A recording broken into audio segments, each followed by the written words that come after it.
Hello guys, எல்லாரும் எப்படி இருக்கீங்க? நல்லா இருப்பீங்க நம்புறேன். அண்ட் இன்னைக்கு நம்ம கையில வந்து பாத்தீங்கன்னா ஹோண்டாவோட NX200 இந்த ரீசன்ட்டா லான்ச் ஆன ஒரு மாடலுங்க. சோ இந்த வண்டியோட ரிவ்யூ தான் நம்ம இந்த வீடியோல ஃபுல்லா பார்க்க போறோம்.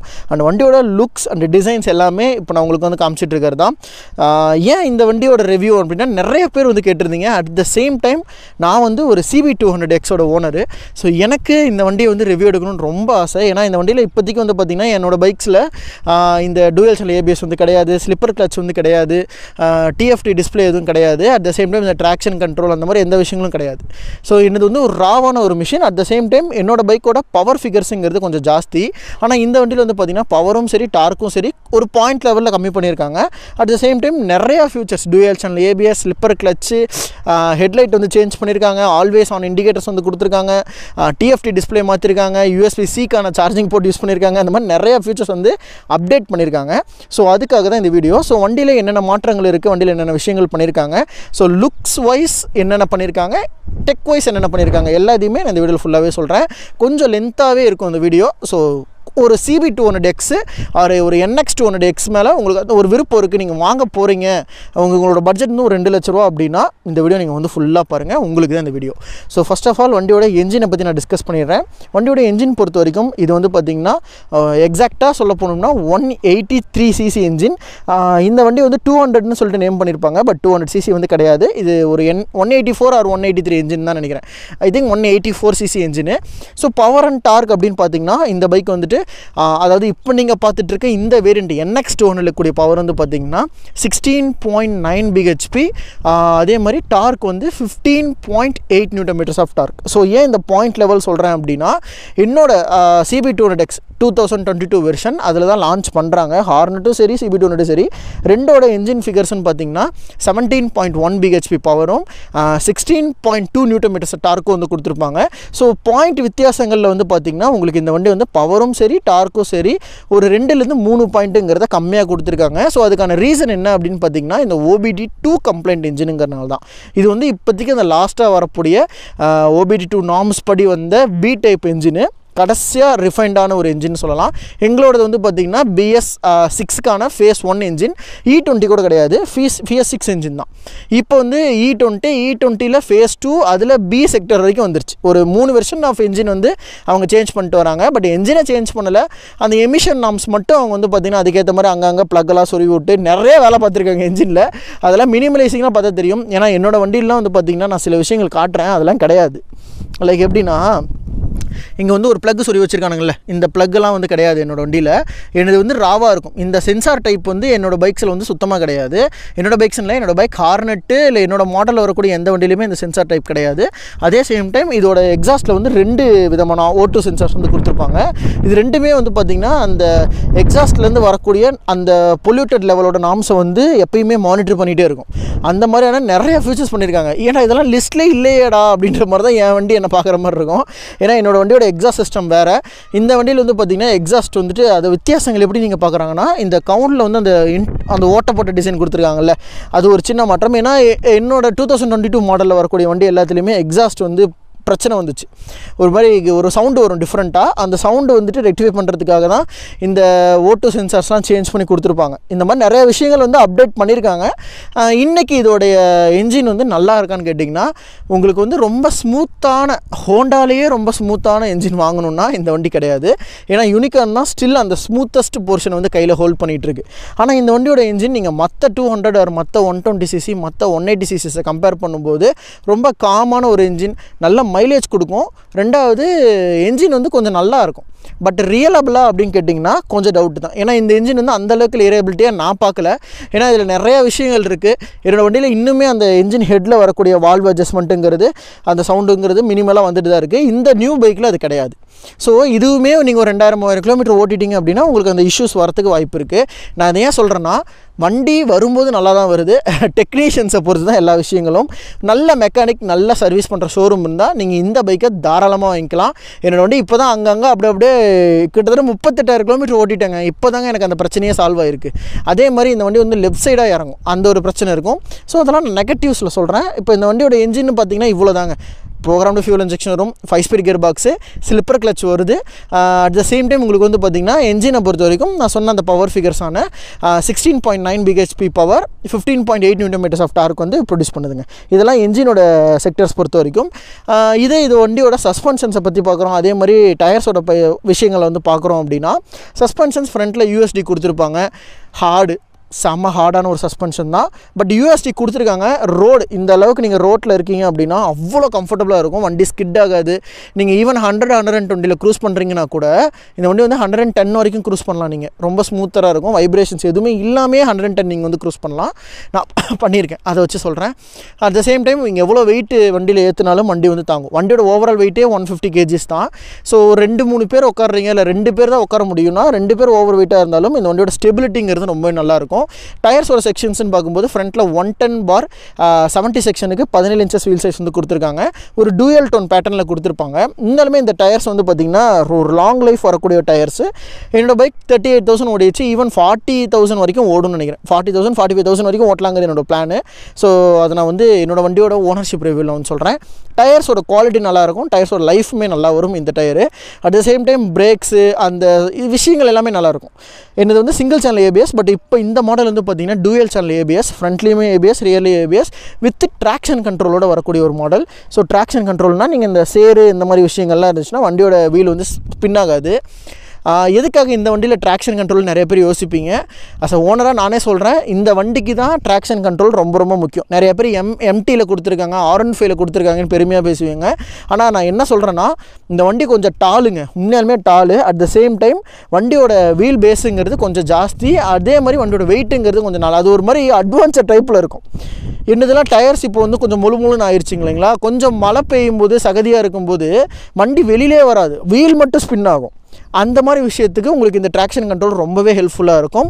இந்த வண்டிக்கு என்னை பொறுத்த வரைக்கும் ட்ராக்ஷன் கண்ட்ரோலுங்கிறது ஒரு வந்து தேவைப்படக்கூடிய ஒரு மேட்ரு தான். ஒரு சூப்பரான விஷயம் பண்ணியிருக்காங்க. ட்ராக்ஷன் கண்ட்ரோல் கொடுத்துருக்கிறது ஒரு நல்ல பாசிட்டிவ் பாயிண்ட்டாக நான் பார்க்குறேங்க. அதே மாதிரி பின்னாடி டயர்ஸோட சைஸ் வந்து பார்த்திங்கன்னா 140 செக்ஷன் டயர், 140/70 கொடுத்துருப்பாங்க. 17 inches வீல் சைஸ் தான். ஃப்ரண்ட்டில் வந்துட்டு பார்த்திங்கன்னா டபுள் பிஸ்டன் கேலிப்பர் வரும். ரியரில் வந்து பார்த்திங்கன்னா சிங்கிள் பிஸ்டன் கேலிப்பர் வரும். Dual channel ABS. பிரேக்ஸுமே அடித்து பார்த்தேன், சூப்பராக இருக்குது. பிரேக்கோட பர்ஃபார்மன்ஸை பொறுத்த வரைக்கும் இந்த வண்டி நம்ம குறை சொல்ல முடியாது. ஏன்னா அடித்த இடத்துல நிற்கும், அப்படி இருக்கும் இந்த வண்டி. ரியரோட சஸ்பென்ஷன் கொஞ்சம் ஹார்டாக தான் இருக்குங்க. அட்ஜஸ்டபிள் பண்ணிக்கலாம். பட் இருந்தாலும் என்ன தான் அட்ஜஸ்ட் பண்ணாலும் உங்களுக்கு அது வந்து ஹார்டாக தான் இருக்குது. அப்படியே ஹெட்லைட் செக்ஷன் போனோம்னா இதோட மாற்றம் அப்படிங்கிறது இங்கே தான் கொடுத்துருக்காங்க. ஹெட்லைட்ஸோட டிசைன் வந்து சேஞ்ச் பண்ணியிருக்காங்க. இதோட விசிபிலிட்டி எந்த அளவுக்கு பெட்டராக இருக்குன்னு தெரியல. பட் 20% விசிபிலிட்டி அதிகமாக பண்ணியிருக்கோன்னு சொல்லியிருக்காங்க. அந்த 20% நீங்கள் நம்ப வேண்டாம். ஏதாவது ஒரு ஃபாக் லைட்ஸ் வந்து நீங்கள் போட்டுக்கிறது நல்லது. ஆல்வேஸ் ஆன் ஹெட்லைட் வந்து யூஸ் பண்ணியிருக்காங்க. அது sorry, always on indicators. So இந்த இண்டிகேட்டர்ஸ் வந்து எப்பயுமே ஆன்லேயே இருக்கும். ரைட்டுங்களா? எப்படி இருக்குது இந்த வியூ? அதாவது நார்மல் நேக்கிடையில் பார்த்தீங்கன்னா வண்டி வந்து உங்களுக்கு ஆனில் இருக்க மாதிரி இருக்கும். நீங்கள் கேமரா எடுத்திங்கன்னா மட்டும் இந்த பிளிங்கர்ஸ் மாதிரி இருக்கும். பட் ஆனால் நல்லா இருக்குது. இதோட அந்த லைட்டு ஆல்வேஸ் ஆன் அந்த இது கொடுத்துருக்கனால ரொம்பவே சூப்பராக இருக்குது. இது பிக்சல்ஸ்னால உடையுது. பட் உங்களுக்கு வந்து எப்பயுமே இதோட இண்டிகேட்டர்ஸ் வந்து பார்த்திங்கன்னா ஆன்லேயே இருக்கும். ஃப்ரண்ட்டு 2 இண்டிகேட்டர்ஸ் மட்டும் நீங்கள் வண்டி எடுத்துகிட்டு போனாலும் சரி, ஓட்டினாலும் சரி, நிறுத்தினாலும் சரி, சாவி போட்டாலே ஆன்லேயே இருக்கும். அந்த ஒரு விஷயம் ஹோண்டாவோட 1000cc பைக்லேருந்தே ஃபாலோ பண்ணுறாங்க. ஹெட்லைட்ஸோட விசிபிலிட்டி நல்லா இருக்குது. அட் த சேம் டைம் இதில் வந்துட்டு அந்த டிஆர்எல்ஸ் அப்படிங்கிற விஷயத்தை வந்து உங்களுக்கு இந்த இடத்துல கொடுத்துருக்காங்க. ஹெட்லைட் வந்து மேலே வந்து எரியிற மாதிரி இருக்கும். பட் என்னோடய வண்டியிலலாம் வந்து பார்த்திங்கன்னா கீழே வந்து டிஆர்எல்ஸ் வரும், லோ பீமும் கீழே தான் கொடுத்துருப்பாங்க. ஸோ இதோட த்ரோ நல்லா இருக்குன்னு சொல்கிறாங்க. ஆனால் ரொம்ப சூப்பர்னு நம்ம இதோட காம்படிட்டரோட இதை கம்பேர் பண்ணுற அளவுக்கு இந்த த்ரோ வந்து இருக்காது, ஓரளவுக்கு தான் இருக்குது. அப்படியே ரியரில் நீங்கள் வந்து போனீங்க அப்படின்னா நான் ஹசார்ட் போட்டுக்கிறேன். ஓகே, ஹசார்டை பொறுத்த வரைக்கும் ரியரில் வந்து பார்த்திங்கன்னா அந்த ஹார்னட்டோட அதே பழைய டிசைன் தான். ரியர்ஸில் அவங்க எந்த சேஞ்சஸும் பண்ணல. ரியரை பொறுத்த வரைக்கும் நல்லாவே இருக்குது. இந்த மட்கார்டு முன்னாலுமே சேரடிக்கிறதுலேருந்து காப்பாற்றுதான்னு கேட்டிங்கன்னா கண்டிப்பாக காப்பாற்றுது, நல்லா தான் இருக்குது, ஒன்றும் பிரச்சனை இல்லை. ரைடில் வந்து சாரி கார்டுக்கும் பதில் ஒரு கவரேஜ் மட்டும் கொடுத்துருப்பாங்க. அது இது புது வண்டிங்கிறனால அதில் வந்து இல்லைங்க. செயின்ஸோட லைஃப்மே இந்த வண்டியை பொறுத்த வரைக்கும் கொஞ்சம் நல்லாயிருக்கும். செயினோட லைஃப்லாம் பார்த்திங்கன்னா சாலிடாகவே இதெல்லாம் இன்னும் ஓடிக்கிட்டு இருக்குது. 40,000 கிலோமீட்டர் தொடப்போது வண்டி, 38,000 சில்லரை ஓடிடுச்சு. இருந்தும் நான் செயின் ஸ்ப்ராக்கெட் இன்னும் மாற்றலை. மேபி ஒரு 40,000 மாற்றுவேன்னு நினைக்கிறேன். ஒரு நல்ல குவாலிட்டியான சைன் ஸ்ப்ராக்கெட் நல்லா மெயின்டைன் பண்ணிங்கன்னா 40,000 to 45,000 வரைக்கும் அதோட லைஃப் வந்து வருது. டயர்ஸும் அதே மாதிரி தான் நல்ல இது. சீட்ஸோட கம்ஃபர்ட்னு பொறுத்த வரைக்கும் இந்த சீட் வந்து லுக்குக்காக தான் கொடுத்துருக்காங்க. இதில் கம்ஃபர்ட்லாம் கிடையாது. முக்கியமாக பில்லியன் கம்ஃபர்ட் பயங்கர ஒஸ்ட்டாக இருக்கும். நீங்கள் ரைடரும் சரி பில்லியனும் சரி ஒரு 80 கிலோமீட்டர் நீங்கள் போயிட்டீங்க, 60 கிலோமீட்டர் தாண்டிங்கனாலே உங்களுக்கு பேக்கில் வந்து ஒரு எரிச்சல் வர ஃபார்ம் ஆகிடும் இந்த வண்டியில். சீட்ஸோட குவாலிட்டி இன்னுமே பெட்டர் பண்ணியிருக்கலாம், இல்லைனா வேறு எதுவும் மெட்டீரியல் யூஸ் பண்ணியிருக்கலாம், வேறு மெட்டீரியல் யூஸ் பண்ணியிருக்கலாம். இதோட மெட்டீரியல் என்ன யூஸ் பண்ணியிருக்காங்கன்னு எனக்கே தெரில. எந்த பஞ்சு போட்டாலும் வலிக்குது. அதுக்கு ஏதோ ஆல்டர்னேட்டிவ் தான் நீங்கள் சொல்லுங்கள். ஆனால் சீட்டு வந்து ஸ்டில் அப்படியே தான் இருக்குது, அதில் எந்த மாற்றமும் பண்ணலை. டேங்கோட சைஸ் கெப்பாசிட்டின்னு பார்க்கும்போது இது ஒரு 12 லிட்டர் டேங்க்கு. ஒரு டைம் டேங்க் ஃபுல் பண்ணிங்க அப்படின்னா என்னோட ஆவரேஜ் மைலேஜ் படி நான் சொல்கிறேன் ஒரு 450 to 460 கிலோமீட்டர்ஸ் வரைக்கும் 10 லிட்டரில் நீங்கள் வந்து போக முடியும். 10 லிட்டரு 1000 ரூபாய்க்கு பெட்ரோல் போடுறேன் அப்படின்னா 1000 ரூபாய்க்கு வந்துட்டு 460 470 கிலோமீட்டர் வந்து சாலிடாக ஓடுது. ஹைவேஸ் அண்டு சிட்டிஸில் எல்லாத்தையும் சேர்த்து சொன்னாலும் எனக்கு நல்லபடியாக ஓடுது. அப்போனா உனக்கு ஆவரேஜாக எனக்கு ஒரு 46 47ங்கிறது நான் ஆவரேஜ் ஸ்பீடில் மைலேஜ் வருது. மைலேஜை பொறுத்த வரைக்கும் நீங்கள் இந்த வண்டியில் ஒரு 60 70 அந்த ஸ்பீடை வந்து மெயின்டைன் பண்ணி ஓட்டுறீங்க அப்படின்னாலே உங்களுக்கு தாராளமாக 55 ப்ளஸ் அதிகபட்சம் எனக்கு 58 59 வரைக்கும் கிடச்சிருக்கு. ஸோ அது வந்து நான் அப்படி ஓட்டினேன், எந்த கியரும் மாற்றலை, ஒரே ஸ்ட்ரைட் ரோடு அப்படி ஓட்டினேன். பட் ஆவரேஜாக 55 வந்து தொடுதுங்க. அந்த மாதிரி நீங்கள் ஓட்டினீங்கனாலே 55 வந்து தொடுது. நல்ல மைலேஜ் கொடுக்குற வண்டி தான், என்ஜினும் நல்ல வண்டி தான், சர்வீஸ் மட்டும் கொஞ்சம் மோசமாக இருக்கும், அவ்வளோதான். மற்றபடி பையன் நல்லவன் தான், அந்த மாதிரி தான் ஒரு டயலாக்கு. கஞ்சா மட்டும் அடிப்பான்றாங்களா, அதே கதை தான் இதுலேயும். நல்ல வண்டி, நல்ல என்ஜின், சர்வீஸ் மட்டும் சூப்பராக பண்ணாங்கன்னா இது மாதிரி ஒரு வண்டி நீங்கள் பார்க்கவே முடியாது. அவ்வளோ என்ஜின் சுகமாக இருக்கும் ஓட்டுறதுக்கு, கார் மாதிரி இருக்கும். ஏன்னா வண்டி ஓட்டினவங்களாம் கார் மாதிரி இருக்குங்க ஏங்க அப்படின்ற மாதிரி தான் ரியாக்ஷன் கொடுக்குறாங்க. அந்தளவுக்கு இது சூப்பரான ஒரு கம்ஃபர்டபுள் வண்டி. இதோடைய ஹேண்டில் பார்ஸை பொறுத்த வரைக்கும் நான் இவ்வளோ தூரம் ஓட்டிட்டு வந்தேன் இல்லையா, லைட்டாக கொஞ்சம் டிப் பண்ணியிருக்கானுங்க ஹேண்டில் பாரை. அப்போ நீ தாண்டா கேள்விப்பட்டிருக்கீங்க, நீங்கள் ஏன்டா டிப் பண்ணுறீங்கன்னா, என்னோடய வண்டியில் கொஞ்சம் ஹேண்டில் பார் மேலே எரெக்டான மாதிரி இருக்கும், இந்த வண்டியில் கொஞ்சம் கீழே குனிஞ்ச மாதிரி இருக்குது. ஓட்டுற ரைடராக இருந்தால் கொஞ்சம் ஹைட் அதிகமாக இருந்தீங்கன்னா லைட்டாக குனிஞ்சு ஓட்டுற மாதிரி இருக்குது. அது ஒன்று தான் நெகட்டிவ். இந்த வண்டிக்கான ஐடியல் ஹைட் என்ன ப்ரோ அப்படின்னு சொல்லி கேட்டிங்கன்னா, ஓட்டுறதுக்கு 5'5" 5'7" வரைக்கும் இருக்கவங்களுக்கு இந்த வண்டி உங்களுக்குனே செஞ்ச மாதிரி இருக்கும். ஏன்னா உங்களோட கால் டிப்டோ ஆகிற மாதிரி இந்த வண்டியில் உங்களுக்கு வந்துச்சுன்னா உங்களுக்கான வண்டி தான் இது. ஏன்னா 8'10" வந்து சீட் ஹைட்டு, என் ஹைட்டில் 5'9" 5'10" இருப்பேன்.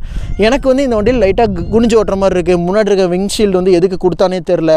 இந்த மாதிரி நிறைய விஷயங்கள் இருக்குது. ஆனால் சைஸ் ஹைட்டு கம்மியாக இருக்கவங்களுக்கான வண்டி தான் இது. கண்டிப்பாக ஹைட்டு கம்மியாக இருக்கவங்க இந்த வண்டியை ப்ரிஃபர் பண்ணுங்கள். நீங்கள் மற்ற பிராண்ட்ஸ் போகிறத விட ஹைட்டு கம்மியாக இருக்க ஆளுங்க கண்டிப்பாக எனக்கு ஒரு பைக் வேணும் அப்படின்னு நினச்சிட்டு இருந்தீங்கன்னா இந்த வண்டியை ட்ரை பண்ணி பாருங்கள். சூப்பராக இருக்கும் உங்களுக்கு. அந்த சேம் டைம் இந்த விண்ட்ஷீல்டோட பர்பஸுமே உங்களுக்கு கரெக்டாக இருக்கும். ஹேண்டில் பார்ஸோட பொசிஷனும் உங்களுக்கு கரெக்டாக இருக்கும். பட் ஹைட்டு வந்து 6 feet இல்லைனா 5'8" மேலே 5'9" அந்த ஹைட்லாம் இருக்கிறீங்க அப்படின்னா கண்டிப்பாக உங்களுக்கு கொஞ்சம் ஒரு மாதிரி அன்கன்வீனியண்ட்டாக தான் இருக்குது. எனக்கும் அப்படி தான் இருக்குது. பட் ஹேண்டில் பார் ரைசர் போட்டுவிட்டா சரியாயிடும்னு நினைக்கிறேன். சுவிச்சஸோட குவாலிட்டிஸ்லாம் பார்த்துட்டு அதுக்கப்புறம் டிஎஃப்டிக்கு போயிடுவோம். சுவிச்சஸ் டிஎஃப்டி கண்ட்ரோல் பண்ணுறதுக்காகவே இந்த பட்டன்ஸ் கொடுத்துருக்காங்க. பட்டனோட குவாலிட்டி நல்லா இருக்குது. ஆக்சுவலாக இந்த பட்டன் வந்து பார்த்திங்கன்னா ஹைனஸ்லேருந்து எடுத்த பட்டன் தான். ஸோ அதனால் அந்த குவாலிட்டிக்கு காம்ப்ரமைஸ் இல்லை, சூப்பராக இருக்கும். இந்த வண்டியுமே உங்களுக்கு பிக் விங்லேயும் அவைலபிளாக இருக்குது, நார்மல் ஷோரூம்லேயும் அவைலபிளாக இருக்குது. நீங்கள் எங்கே வேணாலும் சர்வீஸ் பண்ணிக்கலாம், வாங்கிக்கலாம். என்ஜின் ஸ்டார்ட் சிஸ்டம், ஹசார்டுக்கான சுவிட்ச் வந்து கொடுத்துருக்காங்க, பவர் ஸ்டார்ட்டுக்கான சுவிட்ச் வந்து கொடுத்துருக்காங்க. ஹேண்ட் கிரிப்ஸ் நல்லாயிருக்கும், இந்த கிரிப் நல்லாயிருக்கும். அதே மாதிரி கிளச்சுமே கொஞ்சம் லைட்டராக இருக்குது. ஓகேவா, இப்போ வந்து மெயின் மேட்ருக்கு போய்டுவோம். கன்சோல் டிஎஃப்டி டிஸ்பிளே நான் உங்களுக்கு வந்து ஆன் பண்ணிவிட்டு ஆன் பண்ணி காட்டுறேன். ஹோண்டா அப்படின்ற ஹோண்டாவோட ஒரு லோகோவோட ஸ்டார்ட் ஆகுதுங்க. இந்த கன்சோல் நான் நிறையா வீடியோஸ் பண்ணியிருக்கேன். இந்த கன்சோலோட எபிலிட்டியை பற்றி, இது என்ன பண்ணுங்கிறது நான் வந்து சொல்லியிருக்கேன். ஒன்றும் இல்லை, ஒரு பேசிக்காக இருக்குது. நியூட்ரல் இண்டிகேஷன்ஸ் கொடுத்துருக்காங்க, சைட் ஸ்டாண்ட் இண்டிகேஷன் இருக்கும், ஃபியூவல் வார்னிங் இருக்கும், உங்களுக்கு கிலோமீட்டர் ஆவரேஜாக எவ்வளோ லிட்டர் வருதுங்கிறத காட்டும், ரேஞ்சு காட்டும், உங்களுக்கு டேக்கோ மீட்டர் இருக்குது, நீங்கள் மோட்ஸ் வந்து சேஞ்ச் பண்ணிக்க முடியும். இதில் மோட்ஸ் பொறுத்த வரைக்கும் உங்களுக்கு வந்து ஃபியூவலை பற்றின போனீங்கன்னா ஃபியூவலு, உங்களுக்கு ரேஞ்சு, நீங்கள் ஃபியூவல்னு எடுத்துக்கிட்டிங்கன்னா உங்களுக்கு எவ்வளோ ஃபியூவல் இருக்குங்கிறத காட்டுறது, ரேஞ்சுங்கிறது உங்களுக்கு எவ்வளோ இருக்குங்கிறதையுமே டிஸ்பிளேல காட்டும். இப்போ மீட்ரு ஓடாதனால உங்களுக்கு காட்டாது. அதே மாதிரி நெக்ஸ்ட் வந்து பார்த்திங்கன்னா ட்ரிப்பு சம்மந்தப்பட்ட விஷயங்கள், ட்ரிப் பி செட்டிங்ஸ்குள்ளே போனீங்கன்னா ஃபங்க்ஷனுக்குள்ளே போனீங்கன்னா ட்ரிப்பே ஆட்டோ செட்டு இண்டிகேட்டர்லாம் வந்து இருக்கிறது, ஈக்கோ இண்டிகேட்டர் வண்டியில் இருக்குது. நீங்கள் அதை ஆன் பண்ணிக்கலாம். அப்படின்னா உங்களுக்கு மைலேஜ் வந்து பெட்டராக இருக்குன்றதில்ல, நீங்கள் அந்த க்ரீன் லைட்டை வச்சு நீங்கள் ஓட்டிக்கிட்டிங்கன்னா உங்களுக்கு மைலேஜ் நல்லாயிருக்கும். டிஸ்பிளே பொறுத்த வரைக்கும் டிஸ்பிளேயோட டைப்பு, பிரைட்னஸ், பாரு, சிம்பிள்னால் நார்மலாக இருக்கக்கூடியது, பார் டைப்னால் நீங்கள் பார்த்துட்ருக்கிற இந்த டைப்பு. பிரைட்னஸ்ஸு தீம்ஸை பொறுத்த வரைக்கும் எப்படின்னா லைட்டு, டார்க்கு, ஆட்டோ. இப்போ ஆட்டோ மோடில் செட் பண்ணி வச்சுருக்கேன். டார்க் மோட் நல்லாயிருக்கும், உங்களுக்கு பண்ணி காட்டுறேன் பாருங்கள்.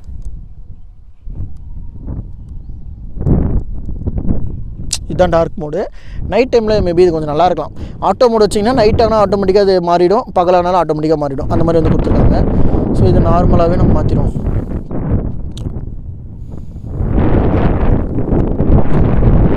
ஸோ இதுக்கப்புறமேட்டு சர்வீஸான விஷயங்கள், ஜென்ரல் விஷயங்கள் எல்லாமே கொடுத்துருக்காங்க. ஸோ இந்த மீட்டரை பொறுத்த வரைக்கும் எனக்கு ஓரளவுக்கு சாட்டிஸ்ஃபைடான மீட்டர் தான். ஏன்னா என் வண்டியில் இருக்கிறது ஒரு நார்மலான மீட்டர். இதுக்கு முன்னாடி இந்த CB 200XL சொல்கிறேன், அதுக்கு இந்த மீட்டர் எவ்வளோ பரவாயில்ல. ஆனால் இந்த மீட்டருக்கு நீங்கள் ஸ்பெண்ட் பண்ணக்கூடிய அமௌண்ட்டுங்கிறது ஆன் ரோட் ப்ரைஸில் ஒரு 20,000 rupees ஸ்பெண்ட் பண்ணுறீங்க. அப்படி பார்க்கும்போது ஓகே தான். அதே மாதிரி இந்த மியூசிக் எல்லாத்தையுமே நீங்கள் இந்த ஃபோன்லேயே பேர் பண்ணி யூஸ் பண்ணிக்கலாம். பாட்டை மாற்றுறது, சவுண்டை ஏற்றுறது, குறைக்கிறது, மெசேஜ் வந்தால் என்ன மெசேஜ்னு பார்த்துக்கிறது, இது எல்லாத்தையுமே நீங்கள் இதிலே பண்ணிக்கலாம். இதெல்லாம் ஒரு பெஸ்ட் ஆப்ஷன். TCS இருக்குது. முக்கியமாக இந்த வண்டியில் ட்ராக்ஷன் கண்ட்ரோலுங்கிறது இருக்குது. சைடில் பார்த்தீங்கன்னா லைட் எரியுதில் ஆரஞ்சு கலர் லைட், இதுதான் ட்ராக்ஷன் கண்ட்ரோல். ஈக்கோக்கான லைட் சிஸ்டம் இருக்குது. மற்றபடி அந்த பேசிக்காக இருக்கக்கூடிய sign indications, high beam, low beam, இந்த மாதிரி விஷயங்கள் தான் கொடுத்துருக்காங்க. கன்சோலை பொறுத்த வரைக்கும் உங்களுக்கு நார்மலாக இதே கன்சோல் ஆக்டிவா 125, ஆக்டிவா டியோ 125, SP 125, இப்போ வரக்கூடிய CB Hornet 125, SP 160, இது எல்லா வண்டியிலையுமே ஹார்னெட்டு, இது எல்லாத்துக்கும் இருக்கிறது ஒரே ஒரு டிஸ்பிளே தான், மாற்றங்கள் கூட கிடையாது.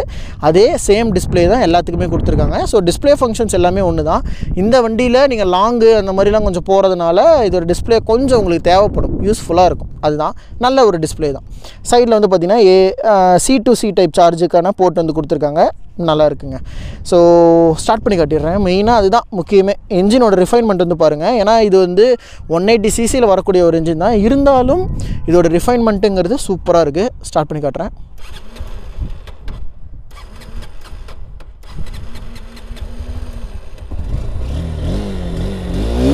ஓகே, ஒரு வழியாக ஸ்டார்ட் பண்ணிட்டேன். எக்ஸாஸ்ட் நோட் கேளுங்க. ஒரு சின்ன பீட் இருக்கும் எக்ஸாஸ்ட்டில், என்ஜின் சவுண்டு.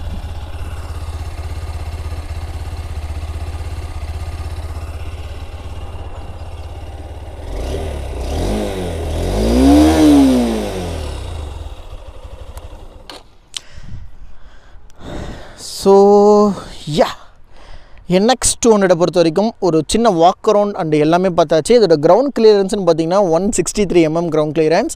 யூஸ்வலாக இருக்க ஸ்பீட் பிரேக்கில் தட்டாது. பட் டபுளாக போகிறீங்க, 2 பேர் பண்ணி உட்காந்துட்டு போகிறீங்க, கொஞ்சம் வெயிட்டாக இருக்கக்கூடிய 2 ஆட்கள் உட்காந்திங்கன்னா கண்டிப்பாக கீழே வந்து எக்ஸாஸ்ட் தான் அடி வாங்கும். எக்ஸாஸ்ட்டும் அடி வாங்கும், சென்டர் ஸ்டாண்டும் அடி வாங்கும்.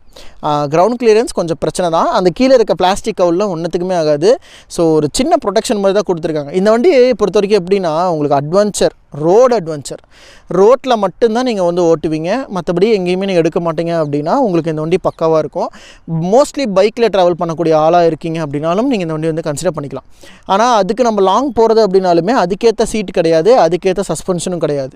இது ரெண்டுமே அதுக்கேற்றது கிடையாது. ஆனாலும் இந்த வண்டி அட்வென்ச்சர் செக்மெண்ட்டில் தான் வரும். ஒரு மாதிரி சிட்டி கம்யூட்டர், லாங் கம்யூட்டர் அப்படி வேணால் நம்ம வச்சுக்கலாம். அந்த வண்டியை கம்ப்ளீட்டான லாங் ரைடர் பைக்குன்னு சொல்ல முடியாது, கம்ப்ளீட்டான சிட்டி கம்யூட்டர்னு சொல்ல முடியாது. ஏன்னா இவ்வளோ ஹியூஜாக, இவ்வளோ ஹைட்டாக இருக்கக்கூடிய ஒரு வண்டி. ரெண்டாவது கொஞ்சம் ஹேண்டில் பார்லாம் வைடு. இந்த வண்டியை வச்சு நீங்கள் டிராஃபிக்கில் பூந்தெல்லாம் ஓட்ட முடியாது, கொஞ்சம் ஸ்கில் வேணும். அதே மாதிரி வந்து பார்த்திங்கன்னா இது ஒரு ஸ்ட்ரெச்சான ஹைவேக்கு நீங்கள் ஒரு 200-300 கிலோமீட்டர் ஓட்ட போகிறீங்கனாலும் சீட்டோட குவாலிட்டி ரொம்ப மட்டமாக இருக்கும். ஸோ அதுவும் சரி. ரெண்டாவது சஸ்பென்ஷனோட குவாலிட்டி செம்ம ஹார்டு.